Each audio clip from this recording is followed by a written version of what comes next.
আপনি কি জানেন এই হিউমিক অ্যাসিড এই পেঁয়াজ জমিতে আকাশ পাতাল তফাৎ এনে দিতে পারে। এই হিউমিক অ্যাসিড জমিতে সারের ঘাটতি থাকলে সেটা পূরণ করে দিতে পারে। এই হিউমিক অ্যাসিড আপনার ফলনকে 3 গুণ করে দিতে পারে। আপনি কি জানতেন হিউমিক অ্যাসিড জলে গুললে এই রকম হয়ে যায়? এটাও কি জানতেন যেটা আমরা গোবর সারে পাই চমৎকারী জিনিস, সেটা এই জলের মধ্যে আমি খুব সহজেই পেয়ে গেলাম। এই হিউমিক অ্যাসিডটা আমি পেয়েছি বাজার থেকে মাত্র 30 টাকায়।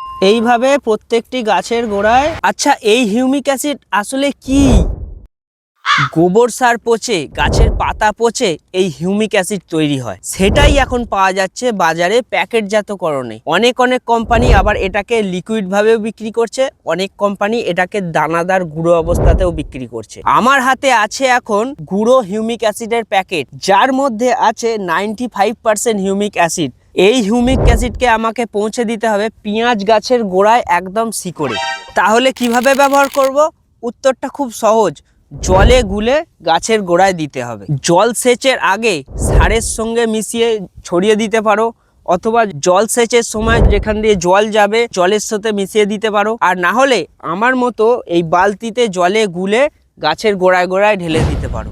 পেঁয়াজ জমিতে জল সেচের সময় ব্যবহার করলে কাঠা প্রতি 40 থেকে 50 গ্রাম হিউমিক অ্যাসিড ব্যবহার করতে হবে। যদি কোনো পাত্রে জলে গুলে ব্যবহার করতে চাও তাহলে 1 লিটার জলে 1 গ্রাম হিউমিক অ্যাসিড গুলে গাছের গোড়ায় ঢেলে দিতে হবে। এবার প্রশ্ন হচ্ছে কতটা করে দেবো? একটা গাছে শিকড়ে জল পৌঁছানোর জন্য যতটা পর্যাপ্ত পরিমাণ জলের দরকার হবে ঠিক ততটাই দিতে হবে, তার বেশি নয়। আর একটা জিনিস মনে রাখবেন, হিউমিক অ্যাসিড বছরে 2 থেকে 3 বারই ব্যবহার করতে হবে। তার থেকে বেশি ব্যবহার করলে জমির পিএইচ লেভেল বিগড়ে যাবে, এতে মাটির ক্ষতি হতে পারে। তার জন্য সঠিক পরিমাণে ব্যবহার করতে হবে। তেমনি পেঁয়াজ চাষের জন্য একবারই ব্যবহার করবে। কখন করবে?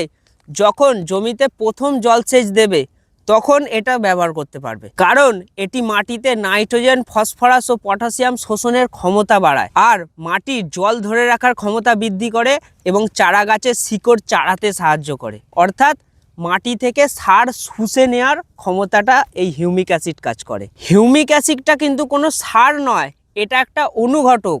অর্থাৎ যখন তুমি সার প্রয়োগ করবে তখন তার সঙ্গে এটাও দিতে হবে যাতে সারটা শোষণ করে গাছ টেনে নিতে পারে, এটার জন্য হিউমিক অ্যাসিড। আমার হাতে আছে একটা 10 গ্রাম হিউমিক অ্যাসিডের প্যাকেট, যার মধ্যে আছে 95% হিউমিক অ্যাসিড। এটার মধ্যে প্রিন্টের দাম আছে 52 টাকা। বাজারে তুমি অনেক কোম্পানির হিউমিক অ্যাসিড পেয়ে যাবে। এই হিউমিক অ্যাসিডটা আমি পেয়েছি বাজার থেকে মাত্র 30 টাকায়, খরচ খুবই কম। এবার আমরা এটাকে কেটে দেখব এর মধ্যে হিউমিক অ্যাসিডটা কেমন দেখতে হয়। এটাকে জলে মিশিয়ে দেখব, জলে মেশালে এটাকে কেমন দেখতে হয়।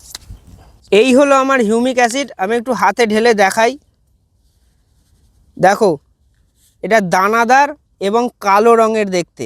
এটাকে এবার জলে মেশালে দেখি কেমন হয়।